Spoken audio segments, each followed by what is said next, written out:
నాకు అన్ని ప్రత్యక్షంగా తెలుసు. ఎందుకంటే కవితక్క అమెరికా నుంచి వచ్చినాక తెలంగాణ పౌర సమాజం నుంచి ఒక పేపర్ ఛానల్ పెట్టాలని చెప్పి నేను పరిచయం కావడం జరిగింది.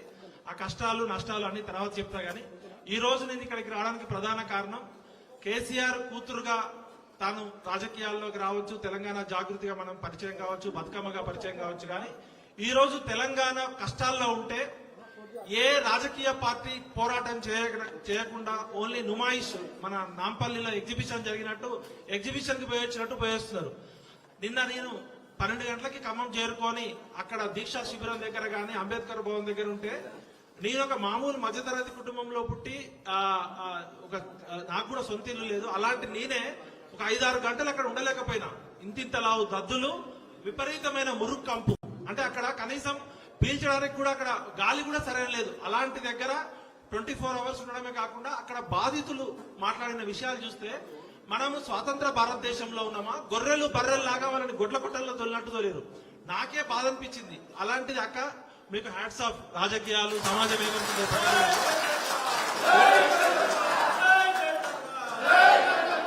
అయితే కొన్ని విషయాలు కులం మాట్లాడుకోవాల్సిన సందర్భం. కవితక్కతో నాకున్న పరిచయం ఒక సోదరిగా పరిచయము. కవితక్క మీద అందరూ అపోహలు చేసి ఆ లిక్కర్ స్కామ్ వచ్చినప్పుడు నేను కూడా మాయలో పడిపోయి నేను కూడా 4 రాళ్లు వేసిన వాడిని. అక్క దానికి క్షమాపణ చెప్తున్నా. అయితే కోర్టులు తేల్చాలి, కోర్టులు అనేది తేల్చాలి. ఈ రోజు సిబిఐ కోర్టు అనేది చెప్పింది కవితక్క క్లీన్ చిట్ ఇచ్చింది అనేది.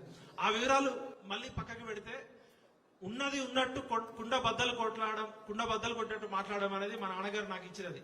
కేసీఆర్ మంచి చేసినప్పుడు నెత్తిన పెట్టుకొని తెలంగాణ జాతిపితలాగా చేసినాం. కేసీఆర్ నియంతృత్వ ధోరణితో అహంకారంతో ప్రశ్నించినప్పుడు కేసీఆర్ గద్దె దింపడానికి మొట్టమొదటి తిరుగుబాటు చేసిన వ్యక్తిని నేను. ఇవాళ కవితక్క కేసీఆర్ కూతురుగానే పరిచయం అయినప్పటికీ కూడా తెలంగాణ జాగృతిగా, తెలంగాణ బతుకమ్మగా, తెలంగాణ బొడ్డెమ్మగా ఎవరు అవునన్నా కాదన్నా తెలంగాణ బతుకమ్మని ప్రపంచ వ్యాప్తంగా పరిచయం చేసిన వ్యక్తి అవునా కాదు. అయితే కవిత గారు ఏమన్నా తప్పులు చేస్తే కోర్టులు నిర్ణయిస్తాయి. కానీ ఇవాళ ఆమె అన్ని పక్కకు పెట్టి అన్ని రాజకీయ పార్టీలని వినమ్రంగా మేము నమస్కరించి అడుగుతున్నా. ఇవాళ ఖమ్మం జిల్లా ప్రజలు దుఃఖంలో ఉన్నారు.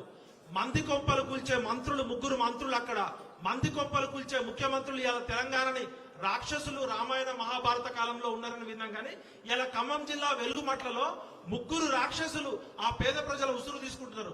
అలాంటి సమయంలో ఏ రాజకీయ పార్టీ చేయలేని సాహసం ఒక కవితక్క ఆడబిడ్డగా అక్కడికి వెళ్లి చేసింది. దూత్ కా దూత్, పానీ కా పానీ. కవితక్క మంచి చేస్తే నెత్తిన పెట్టుకున్నాం, కవితక్క తప్పు చేస్తే బరాబర్ అడుగుతాం. కాబట్టి కవితక్క ఈ రోజు ఇక్కడ ఒక జాగృతి పార్టీలో జాయిన్ కావడానికో, జాగృతి సంస్థలో జాయిన్ కావడానికో, కవితక్క డప్పు కొట్టడానికో నేను ఇక్కడ రాలే. కవితక్క మంచి పని చేస్తుందని నా హృదయపూర్వకంగా నమ్మి ఇక్కడికి రావడం నా బాధ్యత కాబట్టి వచ్చిన. చాలా మంది మా జర్నలిస్టు మిత్రులు, లేకపోతే కేసీఆర్ కుటుంబాన్ని వ్యతిరేకించే మిత్రులు, లేకపోతే కవితక్క అంటే పడనోళ్ళు చాలా మంది బిడ్డలు కూడా అమ్ముడు పోయిండు, ఇంకా ట్రోలింగ్ స్టార్ట్ చేస్తారు. మీరు ఎవరేమన్నా అనుకోండి భయ్, నా మనస్సాక్షికి నేను సాక్ష్యం. ఒకటే చెప్తున్నా, మోహరించిన సైన్యాలనైనా ఆపవచ్చు కానీ ముహూర్తం ఆసనమైన ఆలోచనలు ఎవరూ ఆపలేరు. ఈ రోజు తెలంగాణ ప్రమాదంలో ఉంది, తెలంగాణ ఆపదలో ఉంది. మనందరం చేయలేని ఒక సాహసమైన ప్రక్రియ 24 గంటల పాటు ఖమ్మంలో ఉండి చుక్క నీరు కూడా ముట్టుకోకుండా నిరవధిక నిరాదీక్ష చేసిన కవితకు జేజేలు చెప్తూ మా